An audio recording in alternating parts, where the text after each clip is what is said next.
Hi everyone, అందరికీ నమస్కారం. మీరు చూస్తున్నారు మాస్టర్ టీవీ. నేను మీ విజయ్ కుమార్. ఈరోజు అన్ని దినపత్రికలలో వచ్చినటువంటి విద్యా ఉద్యోగ సమాచారం ఏముంది ఒకసారి చూసే ప్రయత్నం అయితే చేద్దాం. మరి మిత్రులందరికీ కూడా తెలంగాణ 10 ఏళ్ల పండుగ శుభాకాంక్షలు, తెలంగాణ ఆవిర్భావ దినోత్సవ శుభాకాంక్షలు.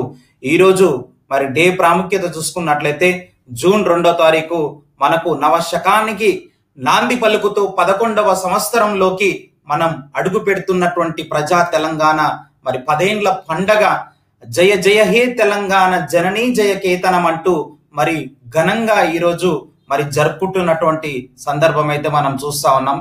ఎంతో మంది అమరవీరుల త్యాగఫలం అని చెప్పవచ్చు మన యొక్క తెలంగాణ రాష్ట్రం. సో ఇక ముఖ్యమైనటువంటి అంశాల్లోకి వెళ్ళిపోదాం. రైట్, మొదటి చూసినట్లయితే ఆన్లైన్ లో మనకు గ్రూప్ 1 హాల్ టికెట్స్ అయితే అవైలబుల్ గా ఉన్నాయి. నిన్న టీజీపీఎస్సీ మనకు గ్రూప్ 1 హాల్ టికెట్లను రిలీజ్ చేసిందండి. సో ఇంకా ఎవరైనా డౌన్లోడ్ చేసుకుని వాళ్ళు ఉంటే గనక వెబ్సైట్ యొక్క లింక్ డిస్క్రిప్షన్ లో ఉంటుంది, మీరు ఖచ్చితంగా డౌన్లోడ్ చేసుకోండి. ఓకేనా, చాలా ముఖ్యమైనటువంటి ఇన్స్ట్రక్షన్స్ అయితే మనకు హాల్ టికెట్లు ఇవ్వడం జరిగింది. ఖచ్చితంగా మనకు హాల్ టికెట్ పైన ఖచ్చితంగా లేటెస్ట్ పాస్పోర్ట్ అయితే ఒకటి ఖచ్చితంగా అంటించుకోవాలి. తర్వాత దానిపైన ఖచ్చితంగా గెస్టెడ్ సైన్ కూడా తీసుకోవాలి. ఓకేనా, బాల్ పాయింట్ పెన్ ఏదో ఒకటి తీసుకోవాలి. 10 గంటల లోపే వెళ్ళాలి. రకరకాలైనటువంటి ఉన్నాయి, ఖచ్చితంగా అవి పాటించండి. ఓకేనా, రైట్. నెక్స్ట్ చూసినట్లయితే మనకు ఎగ్జామ్ ఏంటి, జూన్ 9న ఉదయం 10:30 నుంచి మధ్యాహ్నం 1 గంట వరకు ప్రిలిమ్స్ నిర్వహించనున్నారు అనమాట. నెక్స్ట్ చూసినట్లయితే టెట్ లో నార్మలైజేషన్ ఉన్నట్టా లేనట్టా, ఒక్కో విడతలో మరి ఒక్కో రకంగా ప్రశ్నలు వచ్చాయి కదా. సో దీనిపైన ఇప్పుడు నిరుద్యోగులందరూ కూడా మరి చాలా ఆందోళన చెందుతున్నారు. అభ్యర్థులందరూ కూడా ఒక్కో విడతలో ఒక్కో రకంగా ప్రశ్నలు వచ్చాయి. ప్రశ్నపత్రం కొంతమందికి సులభమైతే మరికొంతమందికి కఠినంగా వచ్చింది. ఆందోళనలో మరి అభ్యర్థులు అంటే టెట్ లో నార్మలైజేషన్ ఉంటుందా లేదా అనేది ఇప్పటికీ కూడా మనకు టెట్ వాళ్ళ అధికారులు ఎవరైతే ఉన్నారో ఇప్పటికి కూడా స్పష్టంగా ఇప్పటికి కూడా చెప్పడం లేదు. అంటే ఉంటుందా లేదా, ఒకసారేమో మేము నార్మలైజేషన్ చేస్తాము అని చెప్పేసి చెప్తున్నటువంటి విద్యాశాఖ, మరోసారేమో నార్మలైజేషన్ పైన మేము పునరాలోచిస్తున్నాము, నార్మలైజేషన్ ఉండబోదు అని మరోసారి చెప్పారు. ఇంతకీ నార్మలైజేషన్ ఉన్నట్ట లేనట్ల. సో ఉపాధ్యాయ అర్హత పరీక్ష టెట్ ఫలితాల్లో నార్మలైజేషన్ ఉన్నట్ట లేనట్ట అనే ఆందోళన మరి అభ్యర్థుల్లో ఉన్నది. రాష్ట్రంలో గత నెల 20 నుంచి టెట్ రాత పరీక్షలు ఆన్లైన్ విధానంలో కొనసాగుతున్న విషయం తెలిసింది. ఆదివారంతో ఈ రోజుతో మనకు ఈ పరీక్షలు ముగుస్తాయండి. మరి రోజుకు 2 విడతల చొప్పున ఈ పరీక్షలను విద్యాశాఖ అధికారులు తొలిసారిగా ఆన్లైన్ లో నిర్వహించారు. ఒక్కో విడతకు దాదాపుగా సుమారుగా 15,000 మంది చొప్పున రోజుకు 2 విడతల్లో 30,000 మంది హాజరయ్యేటట్లు మరి ఏర్పాట్లు అయితే చేశారు. ఒక్కో సబ్జెక్టును 3 రోజుల పాటు అంటే 6 విడతల్లో దాదాపుగా ఒక్కో సబ్జెక్టుకి సంబంధించి 6 విడతల్లో నిర్వహించారు. అంటే ఒకే సబ్జెక్టుకు హాజరైనటువంటి అభ్యర్థులు మరి 6 రకాల ప్రశ్న పత్రాలను రాశారన్నట్టు.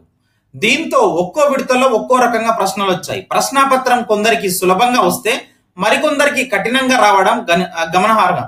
సో సులభంగా వచ్చిన వారికి ఎక్కువ మార్కులు, మరి కఠినంగా వచ్చిన వారికి తక్కువ మార్కులు వచ్చే అవకాశం ఉన్నది. అందుకే టెట్ ఫలితాలను నార్మలైజేషన్ పద్ధతిని అనుసరించి సరాసరి మార్కులను తీసుకొని, సరాసరి మార్కులు అంటే యావరేజ్ మనం ఆల్రెడీ వీడియో కూడా చేశాం, సరాసరి మార్కులను తీసుకొని ఫలితాలను ప్రకటించాలని అభ్యర్థులు కోరుతున్నారు. దీనిపై మరి విద్యాశాఖ నుంచి ఇంతవరకు స్పష్టత రాలేదు. ఈ నెల 12న టెట్ ఫలితాలను విడుదల చేయనున్నారు. మనకు 12వ తారీఖున టెట్ ఫలితాలు అనేవి వస్తున్నాయండి. రిజల్ట్స్ ఆ రోజు రాబోతున్నాయి అన్నమాట. మరి విడుదల చేయాలని చెప్పేసి అధికారులు భావిస్తున్నారు. రాష్ట్ర వ్యాప్తంగా టెట్ కు 2,86,386 మంది అభ్యర్థులు దరఖాస్తు చేశారు. వారిలో పేపర్ 1 కు మరి 99,958 మంది, పేపర్ 2 కు చూసినట్లయితే 1,86,428 మంది ఉన్నారు. టెట్ ఫలితాలపై స్పష్టత ఇవ్వాలని చెప్పేసి తెలంగాణ రాష్ట్ర డిఏడ్ బిఏడ్ అభ్యర్థుల సంఘం రాష్ట్ర అధ్యక్షులు రావుల రామ్మోహన్ రెడ్డి అయితే ప్రభుత్వాన్ని అయితే డిమాండ్ చేస్తా ఉన్నారు. ఇక్కడ నిజంగా ఒకసారి మనం కొన్ని పాయింట్స్ మరి డిస్కస్ చేయాలనుకుంటే కనుక ఏంటంటే, మనము ఆన్లైన్ లో పెట్టామని చెప్పేసి టెట్ ఎగ్జామ్ ఆన్లైన్ లో పెట్టామని చెప్పేసి ఎవరైనా అడిగారా? ఎవ్వరు అడగలేదు. ఓకేనా, 1,000 రూపాయలు అభ్యర్థి దగ్గర నుంచి 1,000 రూపాయల ఫీజు వసూలు చేసి ఆన్లైన్ లో ఎగ్జామ్స్ కండక్ట్ చేసి ఇంత రచ్చ చేయాల్సినటువంటి అవసరం ఏంటి? ఓకేనా, ఓఎంఆర్ షీట్ బేస్డ్ పద్ధతిలో ఆఫ్లైన్ లో వెళ్ళిపోయి ఉంటే గనక ఒకే క్వశ్చన్ పేపర్ ఒకే రోజులో ఒకే షిఫ్ట్ లో అంతా అయిపోయేది కదా. ఓకేనా. సో ఇలా మరి గందరగోళానికి తెరలేపినటువంటి ప్రభుత్వం మరి నార్మలైజేషన్ ఉంటుందా లేదా అన్నది మరి దీనిపైన ఖచ్చితంగా స్పష్టతనివ్వాలి. స్పష్టత ఇచ్చిన తర్వాత మనకు 12వ తారీఖున మరి రిజల్ట్స్ ప్రకటించాలని చెప్పేసి అందరు కోరుతా ఉన్నారు. మరి మీరు కామెంట్ చేయండి, నిజంగా మీరు నార్మలైజేషన్ ఉండాలని కోరుకుంటున్నారా, వద్దు అని కోరుకుంటున్నారా? మీ యొక్క కామెంట్ మరి కింద తెలియజేయండి. నెక్స్ట్ చూసినట్లయితే 12న టెట్ ఫలితాలు రాబోతున్నాయి. మరి ఉద్యోగార్థులకు నిర్వహించినటువంటి టెట్ ఫలితాలను ఈ నెల 12న విడుదల కానున్నాయి అన్నమాట. శనివారం జరిగిన పరీక్షలకు 83.84% అభ్యర్థులు హాజరైనట్టు టెట్ కన్వీనర్ రాధారెడ్డి తెలిపారనమాట. కోడ్ ముగిసిన వెంటనే మరి కొలువుల జాతర.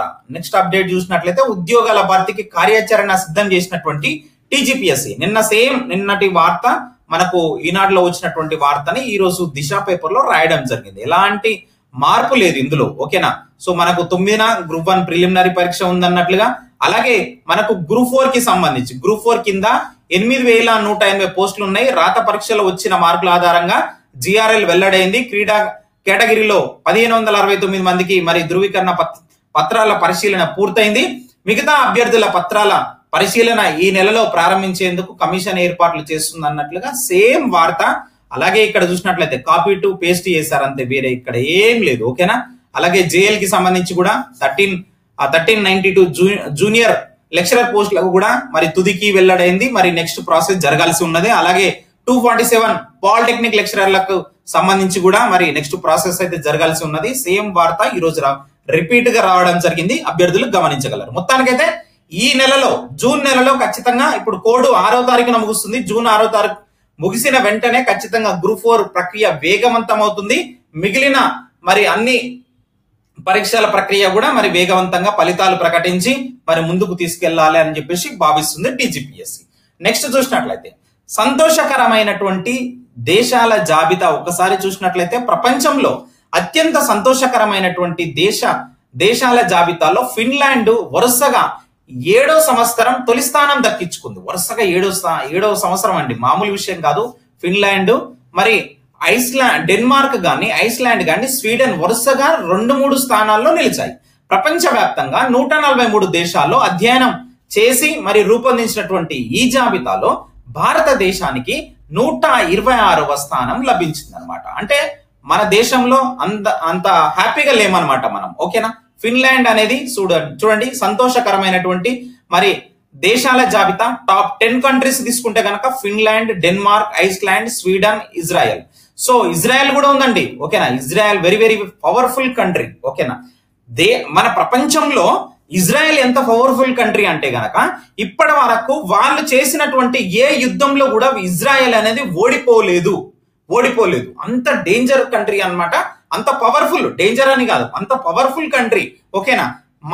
మన దగ్గర ఉన్నటువంటి యూపీఎస్సి మన ఇండియన్ పోలీస్ సర్వీసెస్ ఐపీఎస్ ఆఫీసర్లకి ప్రతి సంవత్సరం ఈ ఇజ్రాయెల్ కంట్రీకి మరి ట్రైనింగ్ కి పంపిస్తారంటే మీరు ఒక్కసారి ఆలోచించండి ఎంత పవర్ఫుల్ కంట్రీనో. ఓకేనా. అలాంటి దేశం కూడా సంతోషకరమైనటువంటి దేశంగానే ఉన్నదంటే మన భారతదేశం మాత్రం 126వ స్థానంలో ఉంది. మిత్రమా గుర్తుపెట్టుకో, ఎగ్జామ్ లో బిట్ అవుతుంది. నెక్స్ట్ చూసినట్లయితే రైట్ సంతోషకరమైనటువంటి నగరం మిజోరం అంట. సో దేశంలోనే మిజోరం అత్యంత సంతోషకరమైనటువంటి మరి రాష్ట్రంగా నిలిచింది. ఇందుకు సంబంధించినటువంటి మరి వేదికను గురుగ్రామ్ లోని మేనేజ్మెంట్ డెవలప్మెంట్ ఇన్స్టిట్యూట్ కి చెందినటువంటి స్ట్రాటజీ ప్రొఫెసర్ రాజేష్ కే పిలానియా 2023 ఏప్రిల్ 9న విడుదల చేశారనమాట. సో చూసుకోండి ఒకసారి. నివేదికలోని అంశాలు కొన్ని ఇక్కడ ఉన్నాయి. నేను దీని యొక్క పీడిఎఫ్ అనేది మన యొక్క టెలిగ్రామ్ గ్రూప్ లో పోస్ట్ చేస్తాను. ఖచ్చితంగా అక్కడ చదువుకునే ప్రయత్నం అయితే చేయండి. మానవ అభివృద్ధి సూచి కూడా మనకి ఈ రోజు ఇవ్వడం జరిగింది. మనకు వెలుగు పేపర్ లో లింగ సమానత్వంలో భారతదేశం యొక్క స్థానం ర్యాంక్ ఎంతంటే 127వ స్థానం. లింగ సమానత్వం ముఖ్యమైనటువంటి 5 దేశాలు చూసుకుంటే గనక ఐస్లాండ్ ఉందండి మొదటి స్థానంలో, 2వ స్థానంలో నార్వే ఉంది, 3వ స్థానంలో ఫిన్లాండ్ ఉంది, 4వ స్థానంలో న్యూజిలాండ్ ఉంది, 5వ స్థానంలో స్వీడన్. మనది మాత్రం 127వ స్థానంలో. మరి లింగ సమానత్వంలో భారతదేశం యొక్క స్థానం అనేది 127. గుర్తుపెట్టుకోండి. ఇక్కడ చూడండి మనకు ఒకటి సింక్ అవుతుంది చూడండి. సంతోషకరంగానేమో 126. ఓకేనా? అలాగే లింగ సమానత్వంలోనే 127, 126, 27 సింపుల్ గా పక్కనే ఉన్నాయి, గుర్తుపెట్టుకోండి. రైట్. ఈ నెలలోనే టీచర్ల బదిలీలు, పదోన్నతులు ఉంటాయి. సో మననే చూసాం మనం. మరొకసారి అప్డేట్, మనకు దీనికి సంబంధించినటువంటి అప్డేట్ రావడం జరిగింది. ఎన్నికల కోడ్ ముగియగానే షెడ్యూల్ ప్రకటించేటటువంటి అవకాశం అయితే ఉందన్నమాట. సో ఇది ఖచ్చితంగా చేసేస్తారు ఇక. ఓకేనా? ఎన్నికల కోడ్ ముగిసిన వెంటనే దీనికి సంబంధించినటువంటి మరి ప్రక్రియ అయితే కంప్లీట్ కాబోతుంది అనమాట. రైట్. ఇక గ్రూప్ 1 పరీక్షలు నెల రోజులు వాయిదా వేయాలి. కృష్ణయ్య సార్ చెప్తుండు ఇక నెల రోజులు వాయిదా వేసేది ఎక్కడ సార్? ఇప్పుడు ఆల్రెడీ హాల్ టికెట్లు కూడా ఇచ్చేసినారు. సో ఇక 9వ తారీఖున ఎగ్జామే ఉంటది. కానీ మరి గ్రూప్ 1 పరీక్షలకు ప్రభుత్వం ఒక నెల రోజుల పాటు వాయిదా వేయాలని బీసీ సంక్షేమ సంఘం జాతీయ అధ్యక్షుడు ఎంపీ ఆర్ కృష్ణయ్య గారు డిమాండ్ చేశారనమాట. అదే రోజున కొన్ని మరి మనకు సెంట్రల్ లో చూసుకున్నట్లయితే కొన్ని ఎగ్జామ్స్ పరీక్షలు ఉన్నాయన్నమాట. హెచ్ఏఎల్ ఐబీ పరీక్షలు కానీ ఇట్లాంటివి ఉన్నాయన్నమాట. సో అలాంటి పరీక్షలు రాసే వాళ్ళకి ఇబ్బందికరంగా ఉంటుంది కాబట్టి మేము ఎక్కువ రోజులు అడుగుతలేము, ఒక్క నెల రోజులు మాత్రమే మరి ఇవ్వాలి అన్నట్టుగా కోరారనమాట. ఇక గ్రూప్ 1 ఎగ్జామ్స్ భయంతో యువతి సూసైడ్ చేసుకుంది. అమ్మా, ఎవ్వరు కూడా ఇలాంటి పనులు చెయ్యకండి. ఒక పరీక్ష కాకపోతే మరో పరీక్ష రాసుకోవచ్చు, కానీ జీవితం అనేది ఒకసారి మీ తల్లిదండ్రులు మీపై పెట్టుకున్నటువంటి మరి ఆశలు ఎన్నో ఉంటాయి. అవన్నీ కూడా మీరు వమ్ము చేయకండి. ఓకేనా? గ్రూప్ ఎగ్జామ్స్ భయంతో యువతి సూసైడ్ చేసుకుందంట. సో సంగీత 24 years. మరి ఇక్కడ మనకు చూసినట్లయితే గ్రూప్ 1, గ్రూప్ 4 పరీక్షలకు ప్రిపేర్ అవుతుంది. సో కృష్ణసాయి స్థానిక మార్కెట్ మనకి ఇదంతా అవసరం లేదు, కానీ నేను ఒకటే చెప్తున్నాను, ఇలాంటి మరి పనులు మాత్రం, ఇలాంటి డిసిషన్స్ మాత్రం ఏ సోదరుడు తీసుకోవద్దు, ఏ సోదరి తీసుకోకూడదు. ఓకేనా? ఒక పరీక్ష కాకపోతే ఇంకో పరీక్ష, ఒక నోటిఫికేషన్ కాకపోతే ఇంకో నోటిఫికేషన్ ఖచ్చితంగా మనం రాస్తాము. అంత స్ట్రెస్ తీసుకోవాల్సినటువంటి అవసరమే లేదు. అసలు పరీక్షలంటే భయపడొద్దు. పరీక్షలంటే పండుగ లెక్క. మనము పండుగకి ఒక పండుగ రాబోతుందంటే ఎట్లాంటి ఏర్పాట్లు చేసుకుంటామో, ఎట్లాంటి అలంకరణ రెడీ చేసుకుంటామో అట్లా నీ ప్రిపరేషన్ చేసుకోవాలా. అది అమ్మ పరీక్ష అంటే. ప్లీజ్ ఏమనుకోకూడదు. తన ఆత్మకు శాంతి కలగాలని మనం కూడా కోరుకుందాం. ఇది ఫ్రెండ్స్ ఈ రోజు ఉన్నటువంటి ముఖ్యమైనటువంటి విద్యా ఉద్యోగ సమాచారం. వీడియోని తప్పకుండా లైక్ చేసి వెళ్ళండి. Thank you very much.